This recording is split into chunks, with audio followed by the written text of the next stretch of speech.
ഇയാൾ അറിയാതെ ഒരു ട്രാപ്പിൽ കുരുങ്ങുന്നു. വേദന കാരണം അയാൾ നിലവിളിക്കുമ്പോഴേക്കും അയാളുടെ തലയിൽ ഒരു ബുള്ളറ്റ് തറയ്ക്കുന്നു. അയാൾ സ്പോട്ടിൽ മരിക്കുന്നു. അതിനുശേഷം അയാളെ ഷൂട്ട് ചെയ്ത ഇദ്ദേഹം അയാളുടെ ഒപ്പം ഇവിടേക്ക് വന്ന മറ്റൊരാളുടെ അടുത്തേക്ക് വരുന്നു. അയാളും ട്രാപ്പിൽ കുരുങ്ങിക്കിടക്കുകയാണ്. അദ്ദേഹം അടുത്തേക്ക് വരുന്നത് കണ്ടയാൾ തന്നെ ഒന്നും ചെയ്യരുതെന്ന് പറഞ്ഞ് കരയുന്നു. പക്ഷെ അദ്ദേഹം അയാളെയും ഷൂട്ട് ചെയ്യുന്നു. ലോകത്തൊരു പകർച്ചവ്യാധി പടർന്നു പിടിച്ചതിനു ശേഷം മനുഷ്യർക്ക് ആരോടും പരസ്പരം സ്നേഹമോ കരുണയോ ഇല്ല. ഫുഡിനും സ്ഥലത്തിനും വേണ്ടി അവർ പരസ്പരം അറ്റാക്ക് ചെയ്യുന്നു.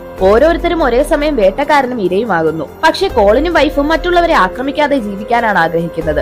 അവരുടെ സ്ഥലത്തേക്ക് കടന്നു കയറുന്നവരെ അറ്റാക്ക് ചെയ്യാതെ വാണിംഗ് മാത്രം കൊടുക്കുന്നു.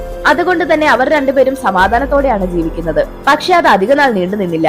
ഒരു ദിവസം മെലിൻഡയുടെ കാൽ വീടിന് പുറത്തുണ്ടായിരുന്ന ഒരു ഷീറ്റിൽ കൊണ്ട് മുറിയുന്നു. ആക്ച്വലി മുറിവിലൂടെയാണ് ആ പകർച്ചവ്യാധി ഒരാളിൽ പടർന്നു പിടിക്കുന്നത്. രാത്രിയായപ്പോഴേക്കും അവൾക്ക് മുറിവിലെ വേദന സഹിക്കാനാവുന്നില്ല. അതിനു ചുറ്റും ചുവന്നു കിടക്കുന്നു. പെട്ടെന്ന് അവൾക്ക് ബോധം നഷ്ടമാവുന്നു. കോളിൻ വേഗം തന്നെ അവൾക്കൊരു ഇഞ്ചക്ഷൻ കൊടുക്കുന്നു. ഉടനെ അവൾക്ക് ബോധം വരുന്നു. അതിനുശേഷം അവൻ കണക്കുകൂട്ടി നോക്കുമ്പോൾ ഇനി അവൾക്ക് 8 ദിവസത്തേക്ക് കൂടി കൊടുക്കാനുള്ള മെഡിസിൻ മാത്രമേ ഉള്ളൂ. അതുകൊണ്ട് തന്നെ തന്റെ ഭാര്യയെ രക്ഷിക്കുന്നതിനായി കോളിൻ ആ പകർച്ചവ്യാധിക്കുള്ള ആന്റിഡോട്ട് അന്വേഷിച്ചിറങ്ങുന്നു. അവൾ എത്രയൊക്കെ വേണ്ടെന്ന് പറഞ്ഞിട്ടും കോളിൻ കേൾക്കുന്നേയില്ല. പോകുന്നതിന് മുൻപ് അവൻ വൈഫിന്റെ കയ്യിൽ ഒരു ഗണ്ണ് കൊടുക്കുന്നു. ആര് വന്നാലും വാണിംഗ് ഒന്നും കൊടുക്കാതെ ഷൂട്ട് ചെയ്യാൻ പറയുന്നു. എന്നിട്ട് അവൻ തന്റെ സൈക്കിളും എടുത്ത് അവിടെ നിന്ന് പോകുന്നു. അവസാനം അവൻ ആ ആന്റിഡോട്ട് കൈവശമുള്ളയാളുടെ വീട്ടിലെത്തുന്നു. അവൻ ഒത്തിരി നേരം ഡോറിൽ തട്ടി നോക്കുമെങ്കിലും ആരും റെസ്പോണ്ട് ചെയ്യുന്നില്ല.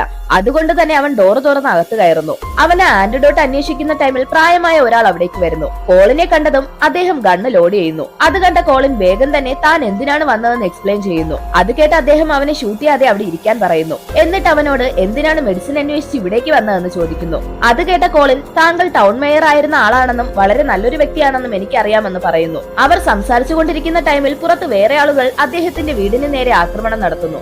ആക്ച്വലി അവരും ആ ആന്റിഡോട്ടിനായി വന്നിരിക്കുകയാണ്. കോളിനും അവരെ ചെറുത്തു നിൽക്കാൻ അദ്ദേഹത്തെ സഹായിക്കുന്നു. അവസാനം അവർ രണ്ടുപേരും ചേർന്ന് അവരെ ആക്രമിക്കാൻ വന്ന എല്ലാവരെയും ഇല്ലാതാക്കുന്നു. അതുകൊണ്ട് തന്നെ അദ്ദേഹം അവന് ആ ആന്റിഡോട്ട് കൊടുക്കുന്നു. അപ്പോഴേക്കും കോളിനും മെലിൻഡയ്ക്കും അനാഥരായ 2 കുട്ടികളെയും കിട്ടുന്നു. ആന്റിഡോട്ട് ഇഞ്ചക്ട് ചെയ്തത് കൊണ്ട് തന്നെ മെലിൻഡ നോർമൽ ആവാൻ തുടങ്ങുന്നു. അവർ 4 പേരും സന്തോഷത്തോടെ ഒരു ലൈഫ് സ്റ്റാർട്ട് ചെയ്യുന്നു.